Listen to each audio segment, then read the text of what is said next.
48واں زبور۔ سیون خدا کا شہر۔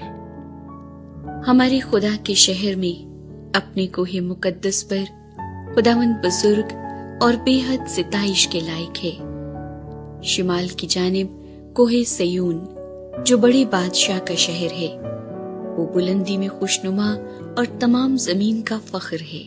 اس کے محلوں میں خدا پناہ مانا جاتا ہے، کیونکہ دیکھو بادشاہ اکٹھے ہوئے، وہ مل کر گزرے، وہ دیکھ کر دنگ ہو گئے، وہ گھبرا کر بھاگے۔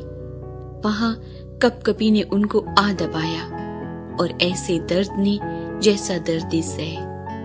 تو پوربی ہوا سے ترسیس کے جہازوں کو توڑ ڈالتا ہے۔ لشکروں کے خداوند کے شہر میں، یعنی اپنی خدا کے شہر میں، جیسا ہم نے سنا تھا ویسا ہی ہم نے دیکھا۔ خدا اسے ہمیشہ برقرار رکھے گا۔ اے خدا، تیری ہیکل کے اندر ہم نے تیری شفقت پر غور کیا ہے۔ اے خدا، جیسا تیرا نام ہے ویسی ہی تیری ستائش زمین کی انتہا تک ہے۔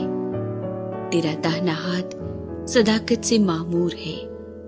تیرے احکام کے سبب سے کوہ سیون شادمان ہو، یہودا کی بیٹیاں خوشی منائیں۔ سیون کے گرد پھرو اور اس کا طواف کرو، اس کے برجوں کو گنو، اس کی شہر پناہ کو خوب دیکھ لو، اس کے محلوں پر غور کرو، تاکہ تم آنے والی نسل کو اس کی خبر دے سکو، کیونکہ یہی خدا عبدالآباد ہمارا خدا ہے، یہی موت تک ہمارا ہادی رہے گا۔